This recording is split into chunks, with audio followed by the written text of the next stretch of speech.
everyone. Thank you very much for being here. I'm Jennifer Bachner. I direct the Johns Hopkins Master of Science in Government Analytics, and we are very thrilled that you're here and joining us for our third meeting of the Government Analytics Breakfast Forum that we host here with REI Systems.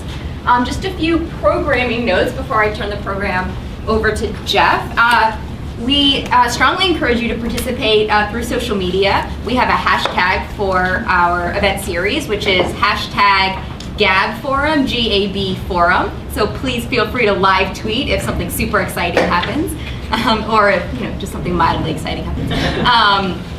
And you can certainly follow REI Systems and the Johns Hopkins Center for Advanced Governmental Studies on Twitter. The handle for REI is at REI_systems, and the handle for the Hopkins group is JHU Gov Studies. Feel free to let me know if you need that repeated. We also have a lot of people watching on our live stream, and we welcome you to the forum as well.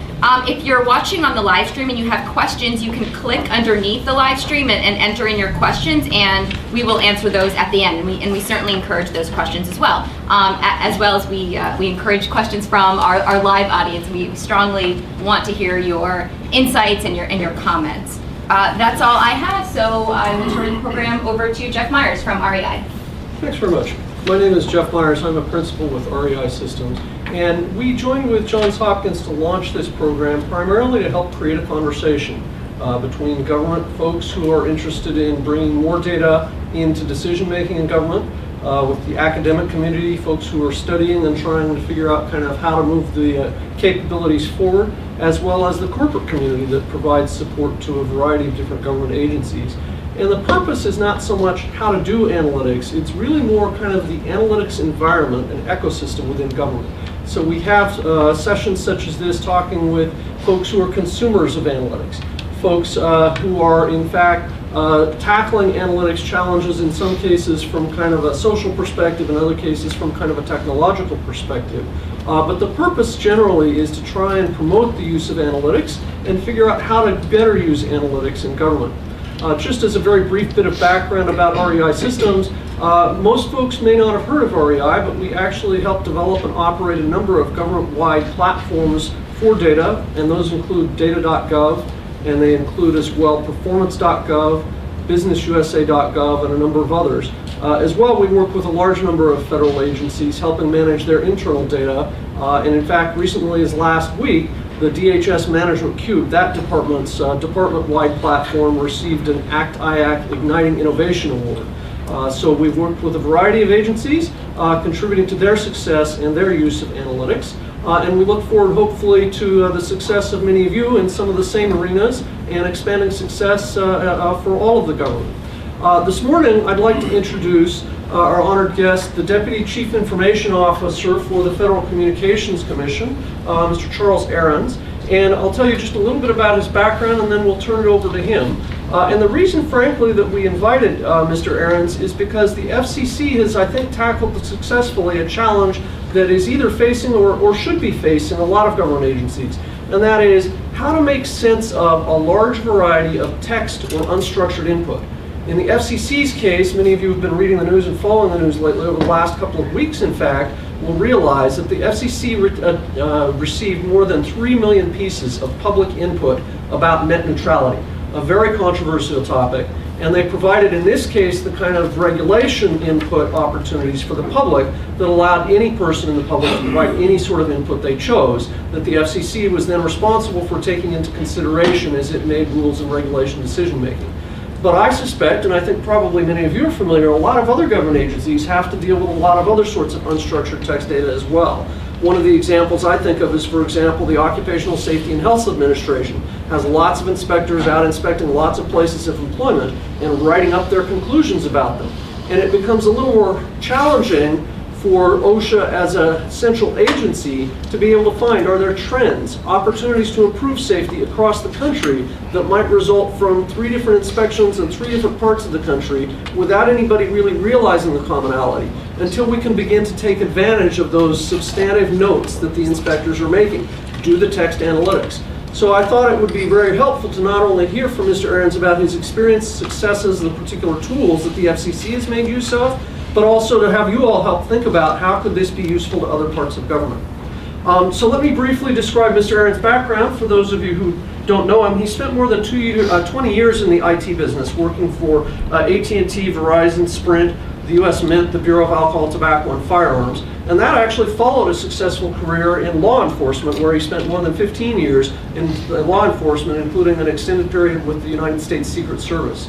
Most recently, he's worked with the Intelligence and Analysis Group in the Department of Homeland Security as their Chief Technology Officer, and received the 2014 Secretary's Award for his success in big data and cloud analytics in that arena.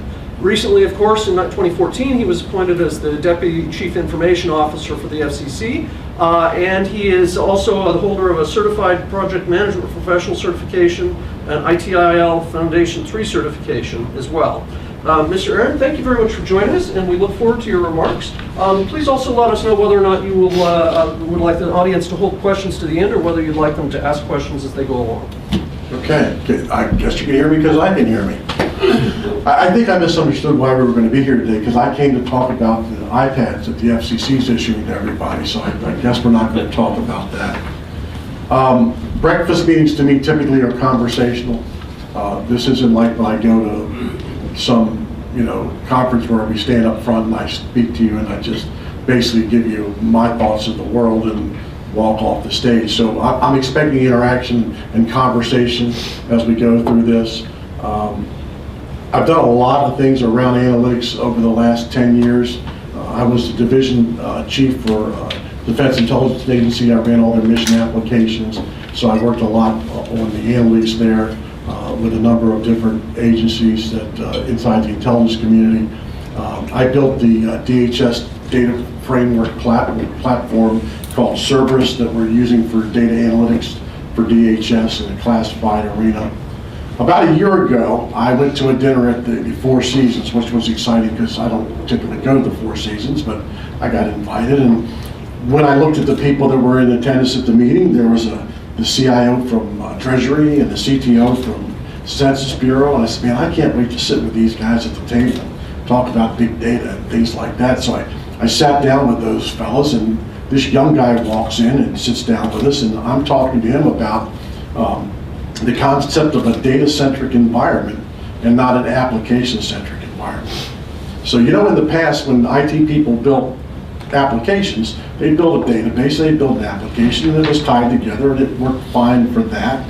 And it collected data, and what we did with the data, no one cared. All they wanted to know that they could go out and collect the information. You come to the airport, and the guy gives you the passport, they collect the information, it goes in a database, and who knows what we're going to do with it later, but we have it.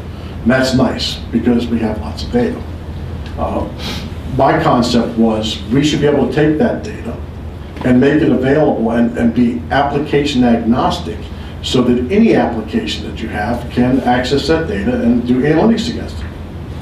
So I talked about this at this dinner table, and we're having fun. This young guy's next to me, and afterwards he starts talking to me about what I have an interest in doing it with the FCC. And it turns out it was Dr. David Bray. I don't know if you guys know Dr. Bray. He's a younger fellow than me. I just turned 60, and he's not close to that yet. But I am the second youngest guy at the FCC, because David's the youngest, and most of the people there are older than me, I think. But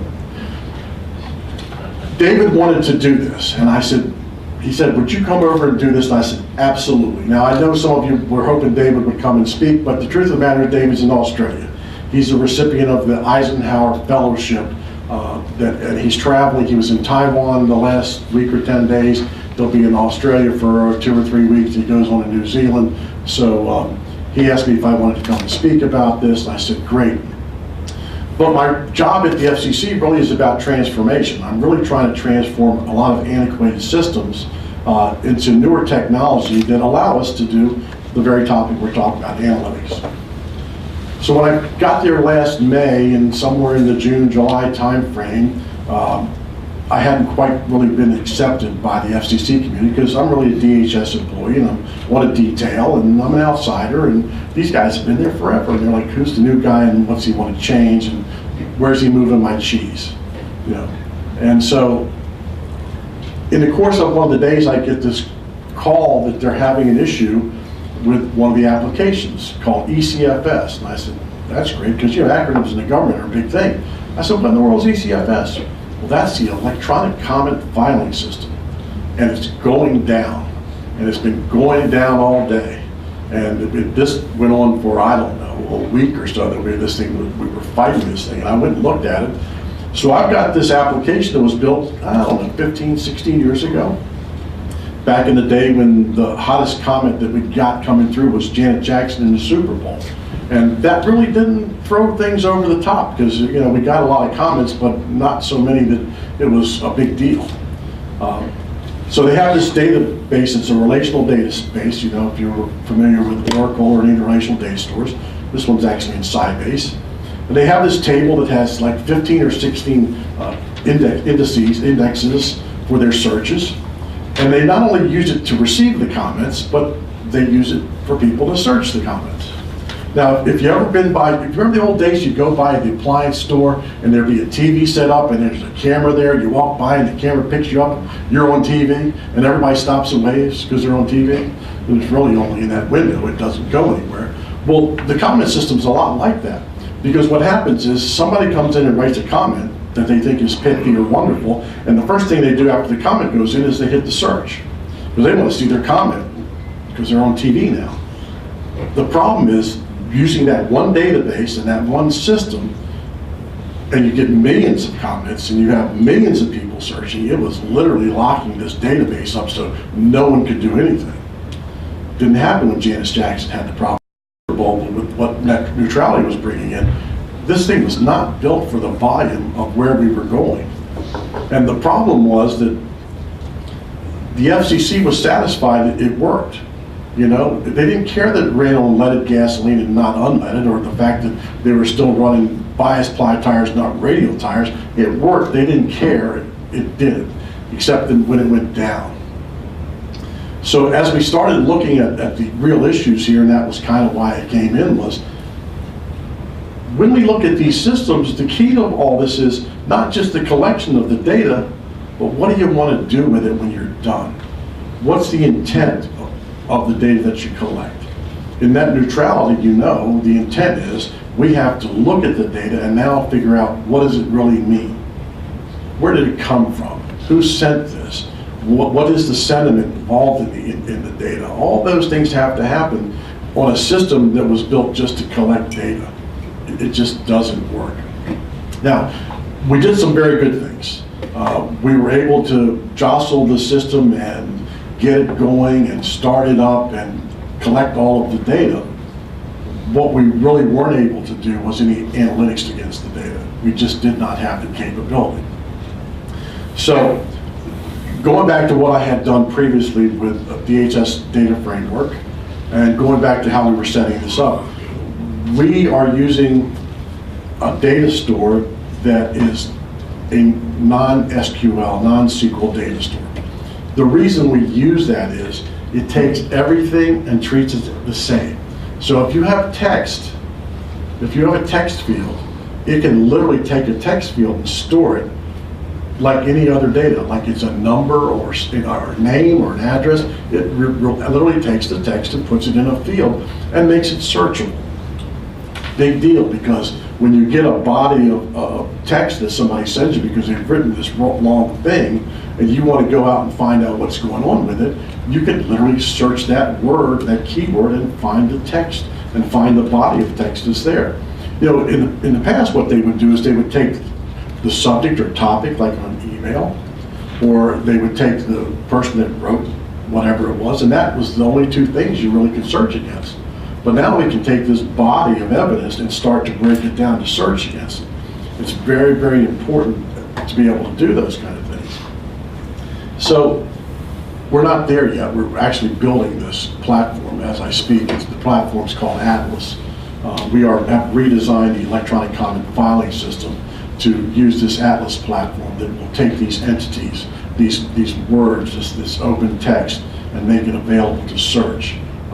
And it's underway as I speak. We have a company called Data Tactics this is their 50th cloud instantiation that they've built, and they're really, really good at this. They built for DARPA, and they built for a number of the IC community for this very purpose. And it's really important that we do it. But this, again, is a new concept for the FCC because they've never really approached it from that perspective. They go back to the old days of Excel spreadsheets. So you can load into an Excel spreadsheet what you can, but if you store text in an Excel spreadsheet, it just becomes a blob in a cell and really doesn't help you find what you want to find. It's just laborious. It's 80% of your time breaking down data, gathering data, and about 20% of your time is done in analytics. So you have to understand that when we get comments in, we don't just get comments in from our website, from the ECFS system. We also take emails, and we take snail mail. When you bring those kind of things in and you have to convert them into some media to store so that you can hold it in your data store, well, the data store we used would take it and store it in a blob. It's a great name for it, right? A blob, just a big chunk of junk. It doesn't really have any definition. It's just gooey and soft, and it doesn't really tell you what it is. And so we end up making PDFs and doing all these things and storing this data. Again, the concept was collection. We just have to collect this big, because by mandate, we have to collect it. There's nothing that says what we have to do with it at the end other than we say, hey, everybody that wrote or gave something to the FCC, we have it. We can show you, we have it. But we can't tell you what it means, but we have it. So it was a real challenge to do those things. So to get where we had to get with this, we had to go outside. And we went out to a couple of companies. Data Tactics was one that took the information that was in the ECFS system and did analysis against it, just for the heck of it. And we hired a company called Digital Reasoning out of Nashville, Tennessee. Now what Digital Reasoning has is they have the database that I'm building for the FCC. They have a true non-SQL data store. They actually use the Amazon cloud for theirs, and where they store the data. And they took all of our data, they cleaned the data up in the sense that they made it able to be loaded in a way they could make sense out of it. And then they ran analytic tools against the data and came out results. Now, my presentation after here will talk a little bit about the results, and we'll kind of get into that as we go along. But they were able to run the analysis against the results. Now, one of the major changes that you find right now in collecting comments and having to deal with that kind of information is that because technology's changed so much, you know, if you go back 10 years ago or so when people were sending comments, an individual would write a comment and send it in, and that was their comment, and that's how they did it. But now we've got to the point now that we have large groups that are mobilizing to get everybody to send their comments in. You know, write your congressman, write the FCC. So what happened was you'd get these large groups that would send out notifications to all their members, and they'd send them a template. And the template basically was, here's the comment we want you to send to the FCC, put in your information and send it back, and then they would bulk load them and send them to us. So we would get hundreds of thousands of these template responses with exactly the same verbiage in it. You know, I'm for it, I'm against it, or whatever that particular template said, that's what it was. It wasn't their thoughts and feelings, it was what the group wanted you to know. Where's the difficulty come in this? You now have several 100,000 comments that come in that there's no sentiment attached to it other than yes or no. You don't really know why they like it or why they don't like something. You just know that their group is for or against something, and they've joined that group to make sure that they get counted in it. Unfortunately, these rulings aren't votes. You don't get to vote. They're trying to get an understanding here about what is it you're trying to do. What does this really mean to me? Because at the end of the day, for everybody in this room, you ask every time you look at something, what's in it for me? Because that's the way people are. You know, what's in net neutrality for me? If they do this Title II thing, how does it affect me, my family, and my friends? Because that's really what you want to do. But when you look at this type of data and try to do analysis against it, it doesn't tell you what their concerns are. It just says that they're in a group that said no. So we kind of talk about that a little bit in the presentation to some extent.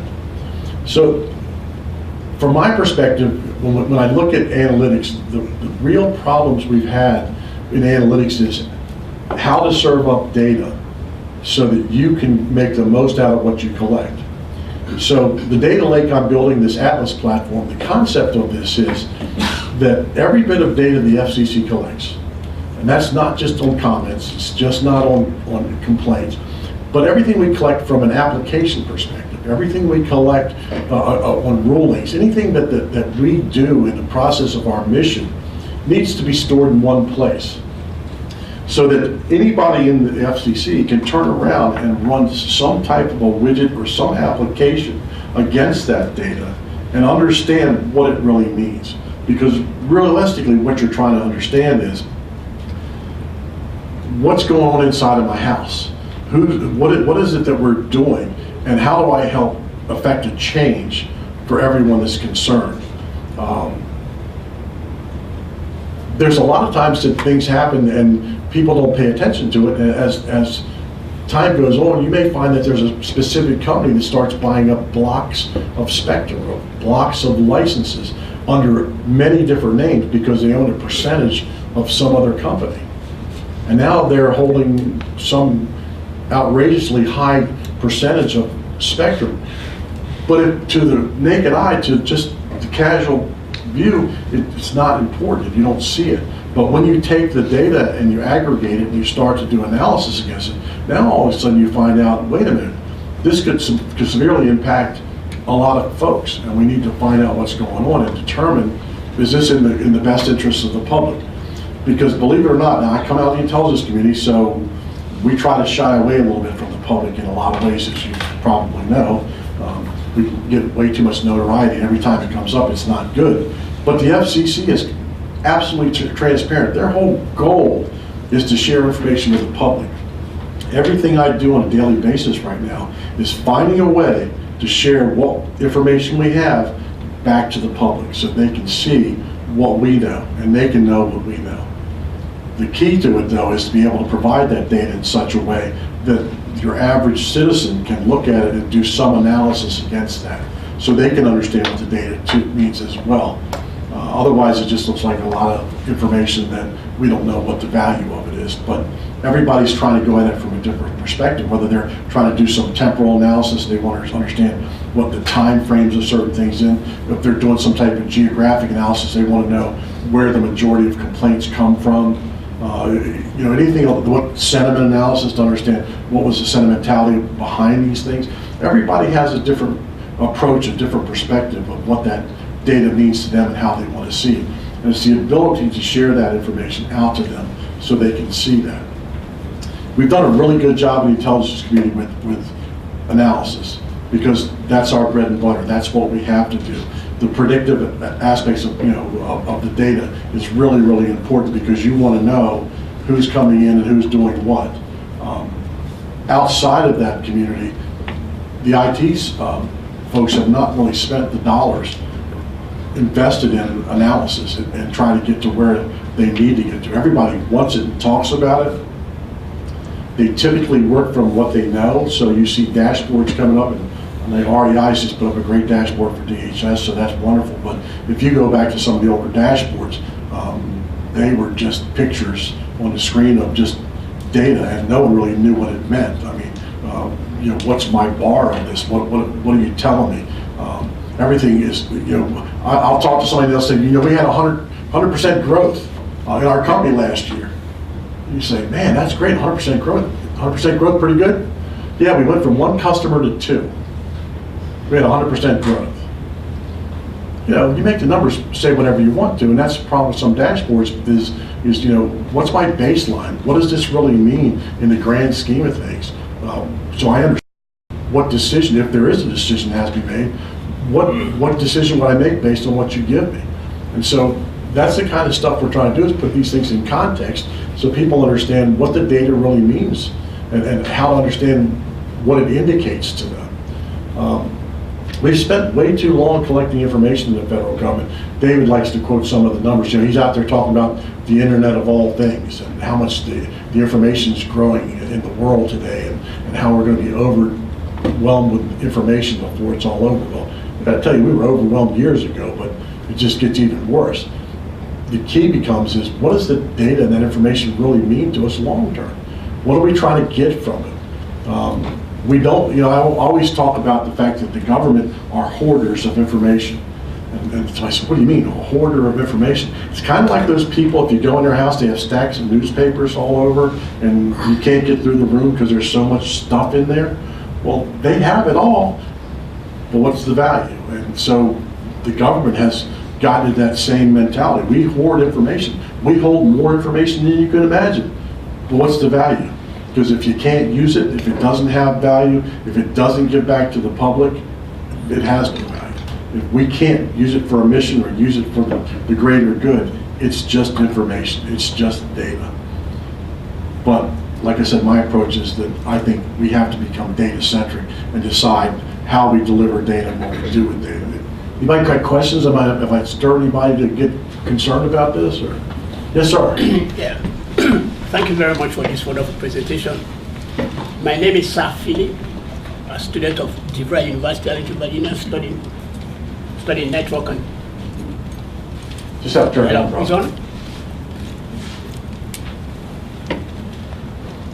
Sorry. Yeah. Studying network and telecommunication. I'm from Sierra Leone, West Africa. Originally, my background, I was a teacher back home, teaching chemistry geography for 13 years in Sierra Leone. So, mastering children in the classroom environment was my vocation and my profession. Here, I decided to move into the IT world. My question for you is, in a business and corporate environment, how are we going to use predictive analytics to unlock the data? Let's shift a little bit from the government. In a business and corporate environment, how are we going to use predictive analytics to unlock the power of data? Is my question. Well, it's being used every day by a lot of businesses. So the database store that I'm building was actually re-engineered or backward engineered from Big Table from Google. And Google built it for predictive analytics to do predictions. So when you go out and do a Google search and you bring back information and they rank according to your search criteria, what the most important thing that you need to look at is. Have you ever noticed that? When you do the search, come back and your first answer is 1, your second answer is 2.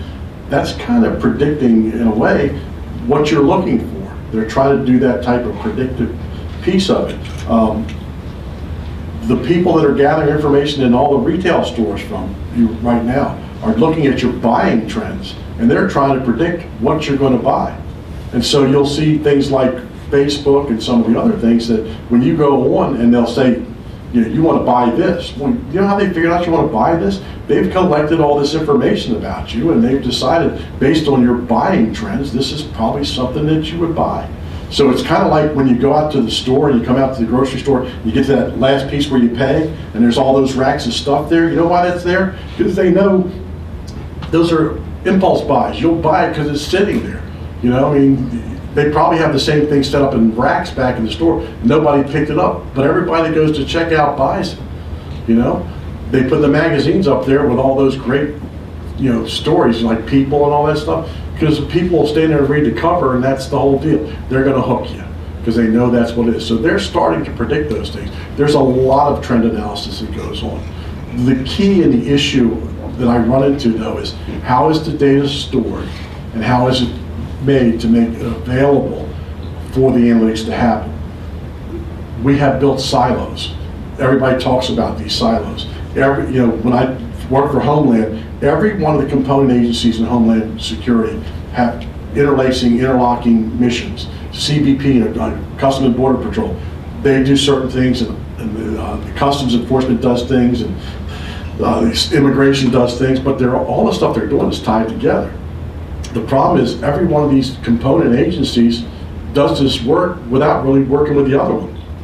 So they collect it for the information, but they're not sharing the information. And because they don't share the information, you never know what's going on. And that's the problem, is because the way they're designed to collect and store in separate places and never bring it together, so you understand that the guys that's doing this over here is probably the same guy that's doing it over there, and you don't know that you've got a guy that's going across multiple places doing certain types of things.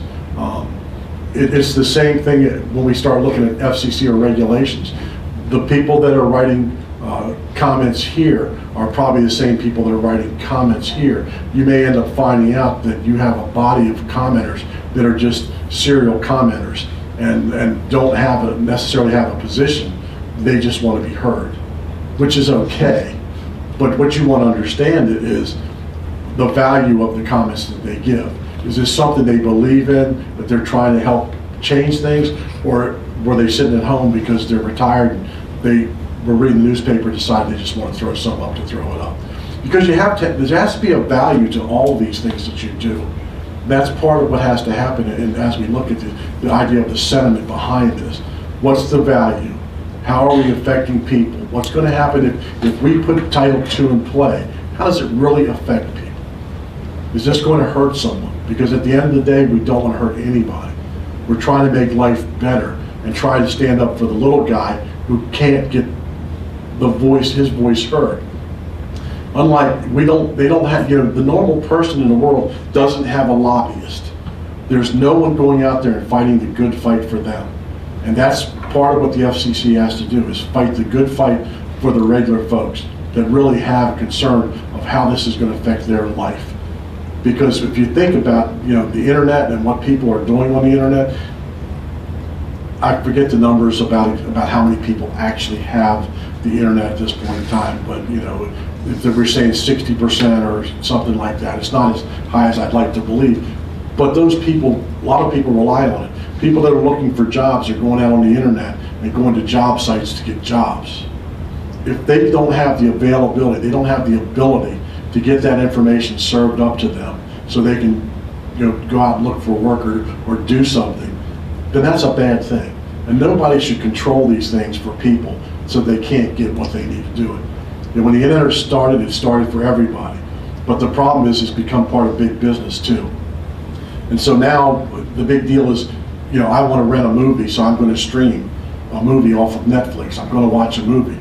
Well, to stream a video like we're doing here today takes a lot of bandwidth off a pipe. Every time you take something out of that pipe, you've taken something away from somebody else, because that's less that they can use. Because there's a finite amount of bandwidth in any pipe that can be used. You only get so much.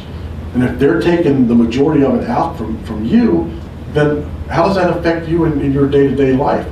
Or a business needs to transact other things, a small business that needs to do transactions that now is getting slowed down from posting their dollars to the bank or whatever. And so that's what I think Chairman Wheeler's trying to fight for. I think that's what he's talking about, is we need to make a level playing field for everybody. So the comments are critical, because he needs that to support his position. And that's what we're trying to make sure, is that we can take those comments and make something out of them. So during 2014, the FCC invited the public comments on net neutrality. We got it in 2 waves, one in the summer, one in the fall, and as I mentioned, these are the ways we could receive comments. We could get it from a web form, from email, a fax, or post-mail letter. Now the web form was the one that was dying and got all the attention by the press. Email, fax, post, that nobody even worried about how many we got out of that. The only concern was, did we get it all stored in there? Then they started challenging that piece. As I said, we partnered with data analysis folks on the open comments, and we use digital reasoning out of Nashville. I work with a guy, Tony Summerlin. I don't know if anybody knows Tony. Tony has connections all over the place when it relates to things. The fellow that runs digital reasoning was a colleague that we knew. We knew he had done this kind of work in other places. We had a very short window to get the results back on the analysis. We called them up. Now, Data Tactics did it on their own. They just pulled the data and looked at it, but we didn't engage them to do it. We didn't really give them the rules. But for digital reasoning, we actually gave them the questions that the commissioners wanted to know. Here's my concerns. This is what I want to know. So they use natural language processing technology, and their data scientists help design the indexes around the data in a non-SQL data store to come up with the information they needed. So this is one of the questions that I was talking about. By state, who sent us the most comments? So of course, you know, California sent the most because they're California, which is good. 272,000 came out of California. New York was about 30,000, I believe, or 67,000. Not quite up to the same thing, but that kind of gives you an idea of where the comments came from. 3.23 million total comments. You know, like I said, you think 3.23 million comments is a lot, but in the grand scheme of big data, it's not a lot of information. It really isn't.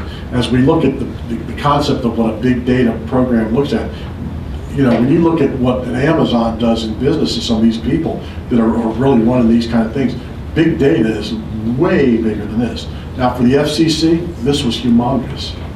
Because our system was 17 years old, we had never taken this volume of comments in before, and it was really hard for them to wrap their arms around and for them to understand. This is the wave of the future. They need to understand that as we move down the path, the comments are going to get larger and more complex because people are really leveraging technology today to be part of this. This is how the commenting actually broke out. You see the majority of us continue need for open internet protections, whether we have the legal authority for Title II and the prioritization of pay for priority. So one of the challenges that Tom Wheeler says is, you know, Netflix wants to use all this bandwidth and they pay a lot more money to get it, then the little guy who's paying less gets less. And it shouldn't be based on what you're able to pay. It should be based on what you should be able to do. And that's what they're trying to do is level that playing ground. May I ask, did a human come up with this list of topics, or did your software do so? So the commissioner sat down and said, these are the things we want to know. So these were based on the questions that they gave to digital reasoning, and these were the answers they came back. It also did some trending stuff with it. This is you know, they talk about using deep learning, sentiment analysis, and some of the machine learning systems that digital reasoning uses. I've got some really in-depth things that kind of goes into the number of comments that came from bulk loads, where we would get 100,000 comments in a bulk load from one group that really want to make everybody know they were there. Very much like having that representative representing them, for what they were trying to do. Yes, sir. So were the bulk ones removed from the data? No, the bulk load got treated as one because it was all the same comment. So the value of so we counted as receiving the number of comments, but since the comment was all from the same place and all the same verbiage, it was one comment from one group. So they didn't get extra weight. It's not an election. The number of comments we get in any one specific area doesn't, if it was all from that, doesn't throw more weight into what they want to do. Kind of like, trying to win a sweepstakes. You keep sending your name in, it's you, one guy. Yeah, conversely, that could be something like AARP. Could you repeat the question? Because want to know how the bulk loads were treated. So yes, AARP could have been one of those, but AARP. Here's what they did. What the bulk load guys were doing is they were sending comments in, and they were incrementing their IP address by one every time they sent it. So they could, because once we got from one IP address, that one counted. That's it. He doesn't get to go again. So what they were doing, they put an automatic incrementer on the IP address. And they were just incrementing by one and sending the same thing over and over and over again. We looked to see who they were coming through. Had they been like AARP, it would have been looked at as, what it was for. So there was some understanding of who was sending it. Some of them were coming from companies that have a large stake in the internet because they don't want it to happen. Now, on the converse side of that was Comcast, who, they want it. They were the first ones to sign up and say, yeah, let's do this. So we got a bulk from them too. We weren't going to throw more weight on theirs just because they were able to increment their IPs by one and give us more. You lose the value of the data in a situation like that. It really becomes a numbers game and not the value of the quality of the data. Now it's just about quantity, and in analysis, quantity is not always a real, value-added proposition in some of these things. Yes, ma'am. So just a further question, clarification about the bulk loads.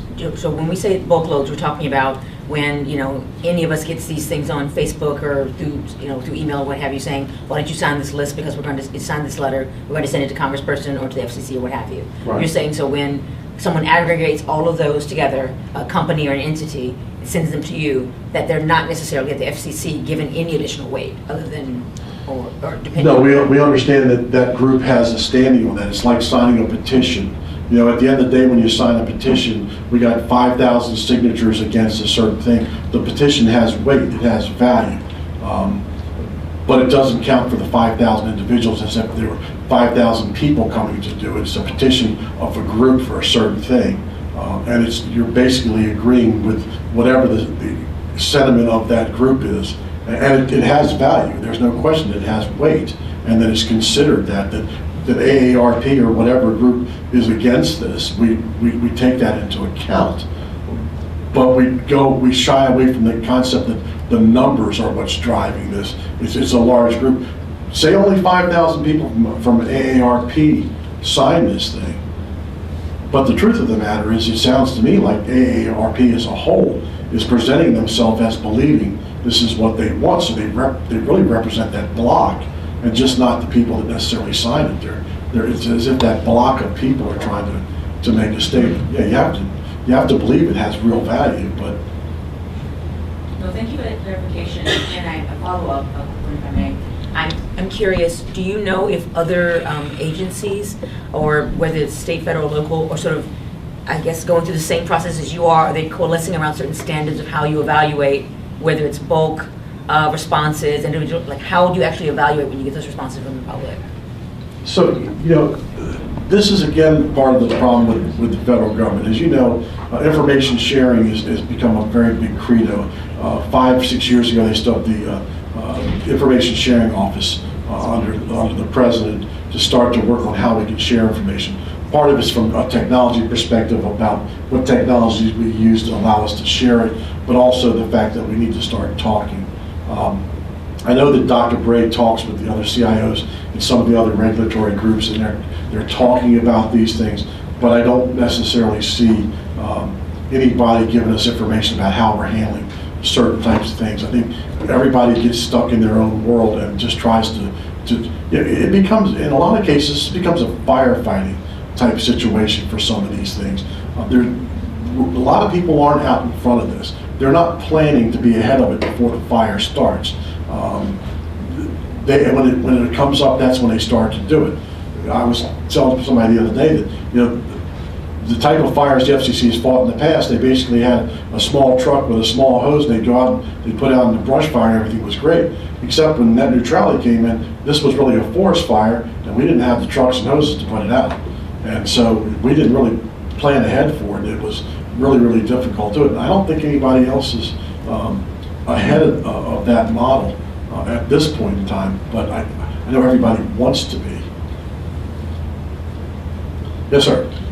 I'm not the only person who has this lingering question about the bulks. So if I get a petition, say sign this petition, you can add your own comments if you want to. Yes. You send it in. Those comments are not, they're not filtered out. It's No, just one of the many. they would be filtered. They would be filtered out. Absolutely. Okay, good. Yes. Thank So you. what happened, so to talk about bulk, if you sent a comment in and you had some text, you had information beyond the one line thing, that was treated as a specific comment, and that becomes part of the analytic piece of it. So If- every one of the 5,000 people signing ARP petition, for example, added a couple lines of their own personally, that would then become 5,000 instead of 1? Whatever number actually put their own comments. If all 5,000 put a comment, it would be 5,000. If only 2,000 made a comment, then it'd be 2,000 for that, and the rest would be part of the bulk. The differentiator here is that you really had something to say, and that you just weren't tagged on a single. Like I said, I don't think she put it in here. The way the comments came out, because it's in one of the other reports, but they actually listed, there was one singular comment that said, as a group, we do not agree with net neutrality. That was the comment. And it came in 80,000, 100,000 times. So let me ask you this, from a sentiment thing, or from an analytics standpoint, you know that 80,000 people tell you they didn't agree with it. Okay, that goes in, they don't agree with the side of it, and that we got this as a bulk, and we know how many bulk came in, but it really doesn't help in any kind of decision making, except that, you know, they didn't agree. There are other people that would sit there and write, my concern is that if you do net neutrality, that I won't be able to use the internet, and I don't know how this is going to affect me, so I don't feel comfortable with what you're doing. That's a real comment that has some substance that we can look at. It also helps direct communications, because part of the analytics on this thing is to look at what people are saying and turn around and say, are we communicating our message well? Are we telling people what this really means? Do they really understand what we're trying to do? I mean, that, you know, you're not just collecting the data to see the yes and no's. You're trying to find out, are we delivering the message, or is the message we're delivering not what we want people to understand, or is where we're going the wrong place to go, because really that's we found out what the real problem is, and we thought it was this problem, but the truth of the matter is this is really the problem. And through the comments is what you try to do. The idea of comments is to understand how people feel about the job you're doing and how you can help enable them to get where they need to go. And one line no's don't really tell you, except that, and all those people may have gotten misinformation. You don't know that they don't like it because they said no, other than they're just saying no. You know, it happens that way. But if we're going to get to the heart of analytics, you have to understand the value proposition of what the data is and what the analysis you're trying to achieve. Because you got to understand, you know, what the end game is. Where am I trying to get with this? Chuck, may I ask, I think kind of some of the questions about the bulk input express people's kind of concerns a little bit about, well, can people really just spam the system? And so I'd like to ask, you may get 80,000 comments of one type, but you may in your heart also realize that's not really representative of the nation's feelings as a whole, or the citizens' feelings as a whole. So my question is, beyond the open public input, did the FCC take other steps to say, well, you know, is this really representative, or are these just the ones who really kind of had a bee in their bonnet? Did you take any other sort of, you know, more random sampling sort of methods to generate a good picture as to, you know, it wasn't just this many thousands of people felt one way, but actually, in fact, the whole population, 60% liked it or 60% disliked it? Yes, we did. Like I said, the presentation does depict, but that's actually where we went after this, was to find out, you know, that very topic, and find out what the bulk was really trying to say and what was going on. We really tried to remove ourselves from the number game. The numbers are impressive. So everybody's impressed by 3.2 million comments, and they think, oh wow, look at all these people that really got involved. But you know, part of the reason our system was going down was people that were just hitting the system to take it down. There was a lot of malicious behavior there that had nothing to do with net neutrality and had nothing to do about really wanting to comment. They were just trying to flood the system. I mean, that's why we got War and Peace in the comments. That's why I have the Maytag washing machine in there as a comment. That's just two I brought up. I've got tons of things like that. You know, I mean, I got more Tolstoy and Shakespeare than you can imagine. So what does that have to do with net neutrality or the FCC? Nothing, except that if I flood you with these big comments and I go in and I start locking up and they know how old the systems are. Everybody knew that we were having problems with the system. They were just trying to take it down and show that we were inept. And in some ways we kind of were, in the sense that we weren't forward thinking, we weren't looking that way. But right now this comment system has been completely redesigned.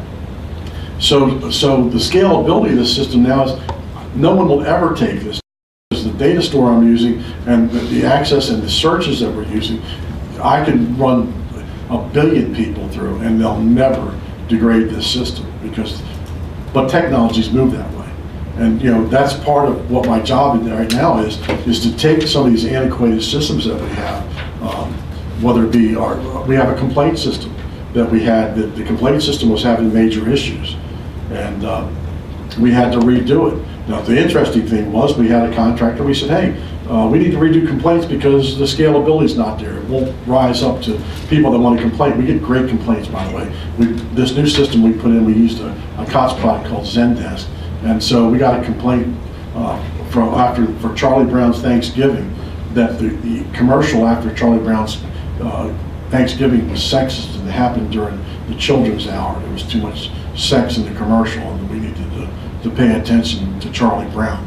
It really wasn't about Charlie Brown, it was about a specific commercial. But so the cool thing about this was when we asked the contractor to build this, the bill came back at about $3 million, $3.2 million to rebuild our complaint system.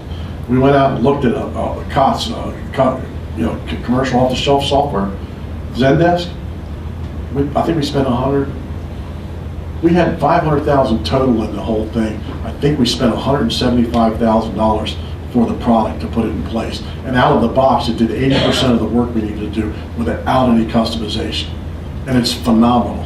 It's an unbelievable product. So we saved, a little over $2.5 million bringing in this COTS product and like I told you, we're trying to get out of that application-centric to the data-centric model. We'll run Zendesk as long as it's valuable, and if we decide we don't want it anymore, we'll throw it away and buy something to replace it, because our data is static. The data we hold on the comments and all the things we do there, we'll keep that data forever and feed it back for analysis because it's in our data lake, it's in Atlas. But today it's Zendesk, tomorrow it could be some other product. And we're talking to a lot of different products about this thing. If an analytic tool comes along that we think is going to make a difference, and it's going to help the mission, and it's what the commissioners and the people need to be able to do their work, then we'll bring that in. And it's very simple, very agile. You stand it up, you do a few tweaks, and you just tie it back to your data store, and now they can do whatever they want to. And I'm not having to get these long development cycles of 12 and 18 months and millions of dollars to do that. Because every dollar that we don't use cost savings, we use cost avoidance. The reason we don't say cost savings, because if you tell somebody you save money, they want the money back. But if you tell them you do cost avoidance, then you can redirect that money into other things. And that's the idea, is that if we can take that money, that $2.5 million we saved on that system, and redirect it into another system, it just helps us do more with the same dollars. And that's the idea, is how much can I do based on the same dollars and not keep going back to the well for more money. And that's just a death knell. It's going back for more IT money. Congress is tired of hearing people run up to the hill and say, oh, we have IT issues, we need more money. Well, how are you managing the dollars you have? How are you leveraging those dollars to get the most out of the bucks you have? And that's what we're trying to do. The data store that I'm building is a government off-the-shelf software that I got from DARPA, and I have no licensing fees. So one of the big expenses when you run oracles and some of these things is your licensing fees. Well, now I have a data store. In DHS, I can hold a petabyte of data, and I have no licensing fees. My total cost is for my hardware and my data center, the cooling and power. So I think in that particular instance, we saved $40 million for Homeland Security to build this data store. And so now we can take this and turn it around, and we can divert it into other things. That's what allows us to bring REI in to do the work they did, because the money that we, through cost avoidance, could be shifted from that data into a system like REI does. And we're not looking for more money to do REI. We had the available funds to do it. And that's what we're trying to be smart with the taxpayers' dollars. That's really the key to everything we do in the future, is be smart stewards of those dollars and doing the best we can. We're at FCC, we're actually shutting down our data centers in the buildings. Back in the old days when you first started IT, before the internet was prevalent, you had to have a data center in your building because all your data was there, and everybody that worked in the building had to get to the data, so you ran a data center. And we have 2,000 employees, so we have 2 data centers in the building. Well, now because of the internet and the clouds that exist, I don't need to keep hardware in my building anymore. Hardware that's a capital expense that's going to go bad over 5 years that I have to go buy again. So what we do, that's what the Amazons and the IBMs are providing nowadays, is this managed services platform that you basically go out and lease hardware the way you lease a car. And if it gets old and doesn't work, they just give you a new one. And so you really control your expenses that way. And I don't have to have contractors in my building just going around punching buttons on machines to keep it going, because the data center I use, they're not just doing me, they're doing 26 other federal agencies. So my costs went down. So I've been able to divert my data center costs into modernization of applications, which drives me more to analytics, because now I can look at analytic tools and bring those in. So I mean, it's a lot to do, but it's really exciting and it's going to make a big difference. Can I ask, Mr. Aaron, the table behind you essentially kind of seems like it draws out the substance, which it sounded to me like was kind of the emphasis of what you really wanted from the analytics system. Can you tell us a little bit about that and kind of how you got to the sentiment ratings and what those mean? I think I can. So if you bear with me for a second, I actually have the original report with me that talks to some of these things, and it's. So when Sarah did this thing for me, I sent her these reports and I said, here's what it is, and she pulled this together to show these, just to highlight certain things, and then let me just talk on and stuff like that. So let's see what we got. So let's see. Can we access that information? Yeah, I can give it to Jeff and those guys, and they can show it to you, because we made it publicly available anyway. So it's out there anyway. As Mr. Aaron shares it, we will post it on the website, where you'll be able to see both the slides that he's showing, as well as the archive of the video, as well as whatever other files and information he shares. And it will be both on the Johns Hopkins as well as the REI websites. So basically, the analysis of the first batch of comments happened between January 30th and July 18th. Who, what, when, and where was the text analysis and statistical language. 800,000 comments, 96 million words. The median was 5 sentences or 97 words per comment. Representative examples. Classified broadband internet access is a Title II telecommunications service. That's what the people told us they wanted. Reclassify internet service providers as common carriers. People are, for instance, I'm writing to impose rules that will allow for discrimination on the internet, where the wealthy can purchase fast internet service and everyone else continues to have slower service. I do not want telecom giants and wealthy internet companies to determine the future of the internet. That's the type of comments we were getting. They actually did a timeline of comments. The first spike was when the FCC released the draft rules, and the second big spike we had was John Oliver. John Oliver went on television and talked about net neutrality, and we got a gigantic spike. Every time somebody went on TV to talk about this, we had tremendous spikes. California presented 24% of what we got out of that. And let's see what else. I think that's it. So we're looking at the second set of comments right now to see what's going on. But so yeah, they went really in depth about a lot of different pieces that don't show in here in terms of understanding, when were the comments driven? What drove the comments? Like I said, John Oliver drove a tremendous number of comments. There were hundreds of thousands of comments that came right after he aired on TV about this. But you can see, and then like I read a couple of the comments, those were actually what people wrote, ones that actually wrote a comment beyond the bulks that we got that were just one-liners that really didn't go into any detail. So I'm really interested in some of the mechanics of natural language processing and how you deal with all of this. And so 2 issues came to my mind, and I'm sure there are many. Like, what do you do with a comment that I'm sure several comments that you get, or more than several, have multiple topics per comment. So are those treated as separately? Like in your count, are those treated like multiple times essentially, one for each topic.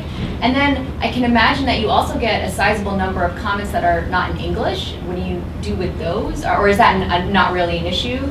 We didn't really receive a lot of non-English comments on this particular topic for this. Now, I'm not a natural language processing expert. I've used it a lot in the different places I've been, and I hire people to do this. But the concept was that if you take certain words and group certain words together, there's a sentiment attached to those words. The word hate doesn't mean they hate that. It could mean a bunch of things. So the concept was to take the text and look at that text and understand what the context of the words they used were as it related to the topic. And that's what drove some of these, what you're seeing here as what the sentiment was. It was the way the words were grouped or used to talk about what they wanted to do. Continuing need for open internet protections, point 62. I read 2 of the comments. Those 2 comments contribute to that. They didn't really write that, but they looked at the content, and then they, through natural language processing, they decided this is what's meant by what's said. And if that person went on to also talk about mobile broadband, they might be... It would go in one of the other categories. So every piece of that text is broken down, looked at, and understood of what they're trying to say by 2 paragraphs, or however it broke down, they would break down both sentiments. So one comment could have multiple sentiments. Okay, yeah. And so the person that, the example you gave that said, I don't want big corporations to control the internet if they're wealthy, would that then get the score of 1 because it's positive about a continuing need for open internet protections? Yes. And so the kind of the 0.62 next to that tells us that perhaps of all the comments, that 62% roughly were in favor of open internet protections? That's correct. Okay. And could you just choose one more as an example and kind of tell us what that means? You know, maybe the proposed no blocking rule, 0.23 is the score. What does that mean? I don't know the no blocking rule. I know the legal authority rule. The legal authority rule is coming down to the concept that the FCC has the right to determine that the internet should be treated like a telecom commodity and not be treated in its own place. So the concept that you know, because if you look at the internet, it's really being controlled by cable and telecom, right? You go out there and look, and you have Comcast, and you have AT&T and Verizon and Fios. I mean, they're really controlling the internet access for the world. Their telecoms or their cable companies, they control that. And so when we talk about the legal authority, in Title II, the idea is, since you're in this business and you're selling this product probably should be aligned with what your business is. And so the 0.14 sentiment there, does that mean many people, or perhaps most people, felt that FCC should not have the legal authority? Yeah, they pretty much are not, they don't want us to go out and set more rules necessarily, the way the comments came in. But again, those comments could have been driven by bulk loads from AT&T and Verizon and other companies too. So that could be driving why that sentiment shows there. You know, it's an interesting, it's a difficult time. I mean, if you think about it, the internet is pretty much an unregulated entity. And it has always been, and everybody looks at the internet as a free thing to use, and it really is. But we're not really talking about the internet per se. We're talking about the bandwidth to do what you have to do, and the bandwidth are controlled by those entities that supply bandwidth to you. Sure. And it seems like ultimately this is kind of a way for the public to have input, but of course the FCC still gets to make up its own mind. So I'm curious as to kind of if you could say a little bit more maybe about the interactions. The commissioners originally said, here's some questions, but that we want to know what does the commentary say about these questions. Kind of after those initial questions, what kind of interaction can you tell us, if any, did the commissioners have with the results of this analysis? We had Digital Reasoning come in several times and present the results and brief them on those. They have ongoing discussions about this all the time.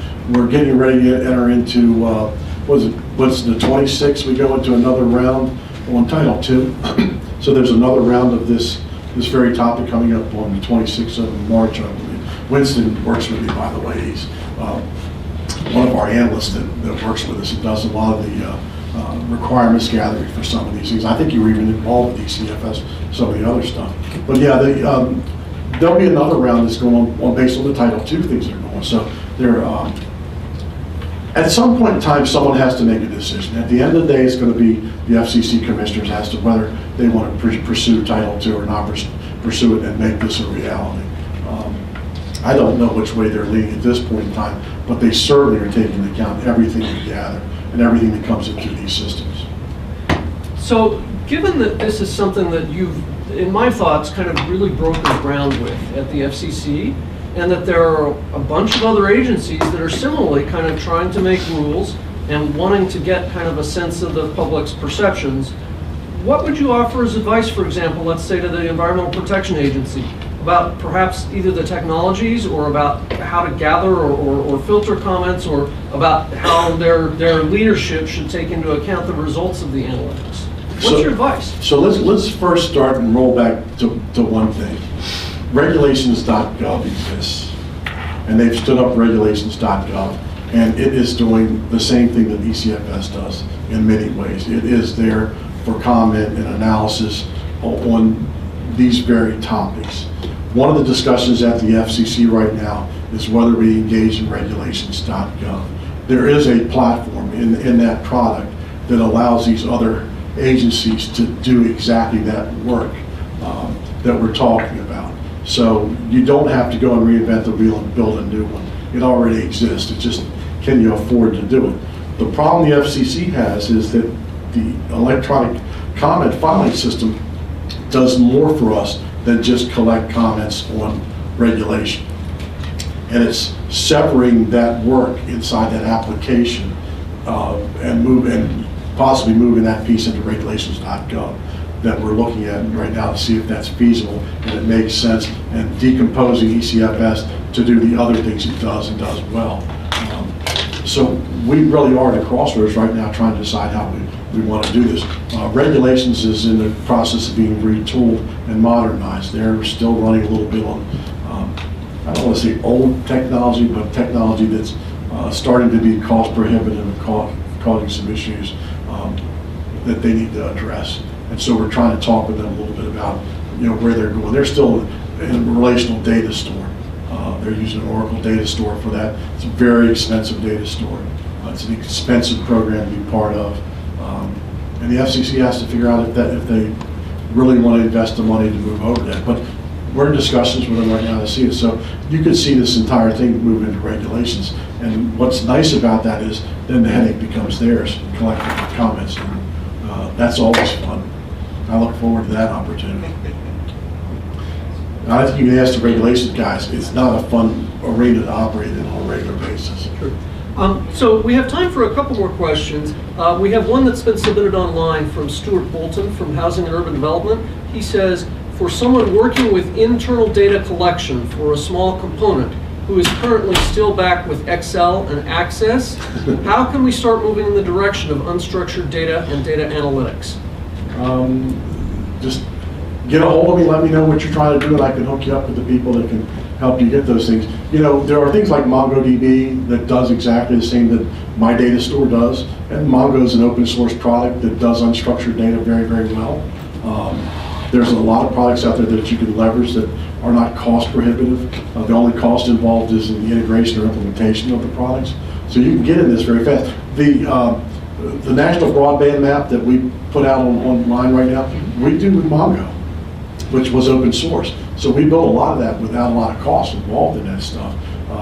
The real key to it is how you get the data ingested into that and allow, and then put the tools in their front to do the analytics. But there are a lot of these solutions that are not overly expensive. It just takes the technology expertise to put them in play. Do other folks have questions they'd like to ask?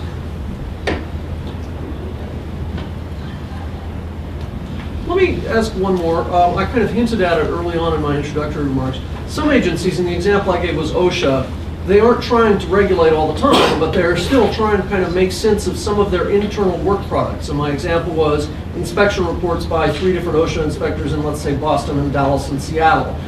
Do you think that some of the text analytics and the techniques that you've used would work for agencies that want to kind of make use of some of their internal text and be able to kind of draw either commonalities or lessons or things like that?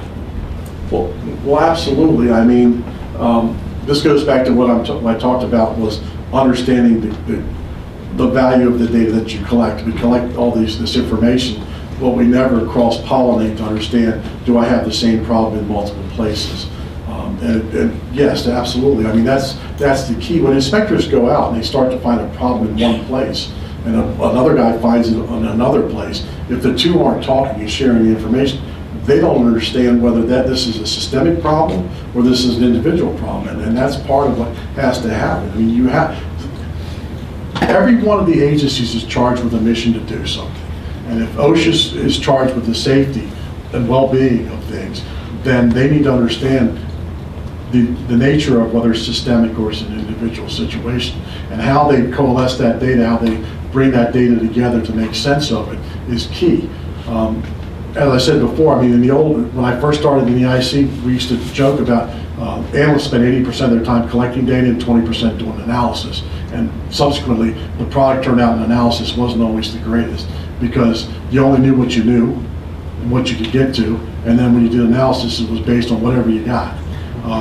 The idea that you could pull all data together so you know everything that's there makes it much easier to do the analysis. And with the technology, it gives you much more time to figure out what it really means.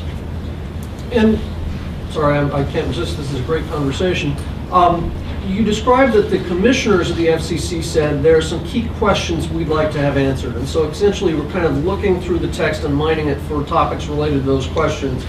But it's interesting, and I'm curious whether or not it's easy and you think you've done something to kind of do the reverse, which is to say, here's all the text, let's see kind of what are the top 3 or 4 key substantive messages that just kind of filter up from what's there. Mm-hmm. Maybe we didn't expect them. Is that happening? Or yes, yeah, that's part of, so if you go on some of these sites, you'll see what's trending. That's what you're talking about, is trending analysis. So that they did trending analysis against all the information to see what trended by day, by week, and through the courses, so they could actually talk about what topics were trending at the time. After John Oliver's show, we knew what topic was trending because they were all responding to what Oliver talked about. So yeah, we looked at that. So we answered the question the commissioners had because they were looking at it from a decisional standpoint, but we also did trend analysis to see what the trending was. Well, we've reached the end of our allotted time, unfortunately. Thank you so much for a truly wonderful conversation, and I found this truly fascinating. Thank you very much for attending. Our next event is scheduled to be on April 8th, and we are tentatively planning for the manager of the DHS Analytics Cube to discuss data sharing practices. So we look forward to seeing you then, and thanks again.